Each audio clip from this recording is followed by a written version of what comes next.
চলুন সেই ইতিহাসের গভীরে যাই। পৃথিবীর ইতিহাসে এমন কিছু জাতি আছে যাদের নাম শুনলেই ভয়ে গায়ের লোম দাঁড়িয়ে যায়। পবিত্র কোরআনে তাদের কথা বলা হয়েছে। তারা কোনো জিন বা ভিন্ন গ্রহের প্রাণী নয়, তারা মানুষেরই মতো দেখতে, হযরত আদমের বংশধর। কিন্তু তাদের স্বভাব হিংস্র পশুর চেয়েও ভয়ঙ্কর।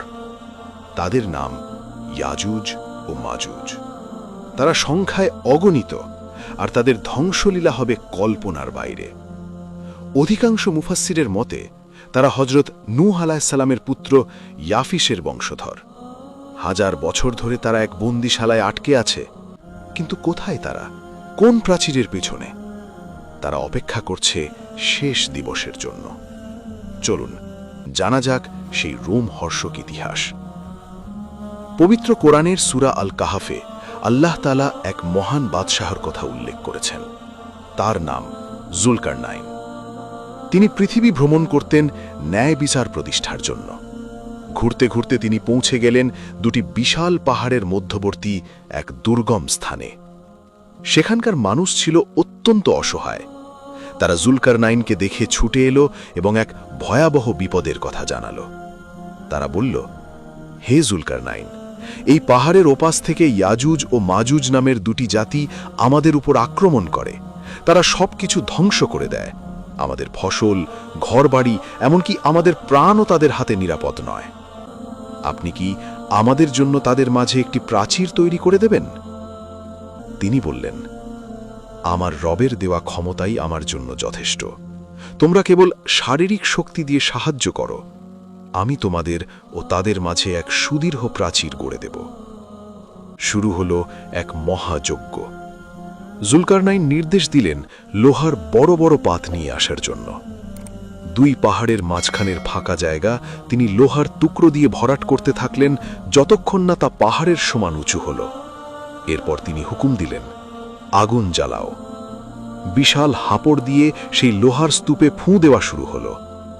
লোহা যখন আগুনের মতো লাল হয়ে গেল, তখন তিনি নির্দেশ দিলেন, এবার এর উপর গলিত তামা ঢেলে দাও।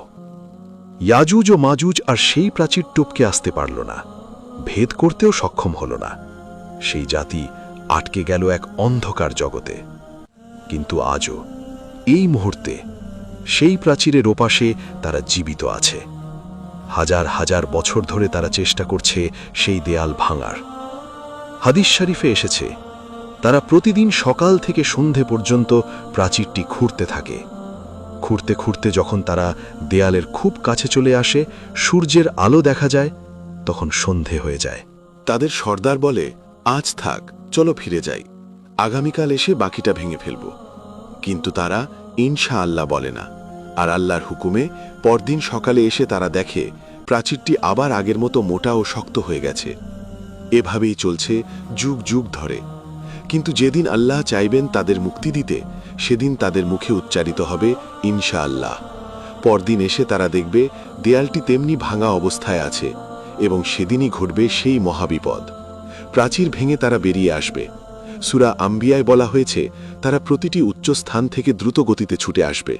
মনে হবে যেন বন্যার পানির মতো তারা গড়িয়ে পড়ছে। তাদের সংখ্যা এত বেশি হবে যে তাদের প্রথম দলটি যখন তিবরিয়া সাগরের পাশ দিয়ে যাবে, তারা সাগরের সব পানি পান করে ফেলবে। যখন তাদের শেষ দলটি সেখানে পৌঁছবে, তারা বলবে, একসময় বোধহয় এখানে পানি ছিল। সাগরটি সম্পূর্ণ শুকিয়ে মরুভূমি হয়ে যাবে। তারা পৃথিবীর সম্পদ দ্রুত শেষ করে ফেলবে। খাবার, ফসল আর পশু পাখি কমে যাবে। মানুষ তখন ভয় ও অনিশ্চয়তার মধ্যে পড়ে যাবে। এই সময় পৃথিবীতে থাকবেন হযরত ঈসা আলাইহিস সালাম। তিনি দাজ্জালকে হত্যা করার পরপরই এই ফিতনা শুরু হবে। আল্লাহর নির্দেশে হযরত ঈসা আলাইহিস সালাম মুমিনদের নিয়ে তুর পাহাড়ে আশ্রয় নেবেন। কারণ ইয়াজুজ মাজুজের সাথে যুদ্ধ করার শক্তি তখন কারও থাকবে না। ইয়াজুজ মাজুজ তখন অহংকারে ভরে আকাশের দিকে তীর ছুড়বে এবং বলবে, আমরা পৃথিবীর সবকিছু জয় করেছি, এবার আকাশের দিকেও আমাদের শক্তি দেখাবো। দূর পাহাড়ে অবরুদ্ধ মুমিনরা তীব্র খাদ্য সংকটে পড়বে। একটি গরুর মাথা তখন তাদের কাছে 100 স্বর্ণমুদ্রার চেয়েও বেশি মূল্যবান হবে। নিরুপায় হয়ে হযরত ঈসা আলাইহিস সালাম ও তার সঙ্গীরা আল্লাহর কাছে কায় মনোবাক্যে দোয়া করবেন। আল্লাহ তাদের দোয়া কবুল করবেন।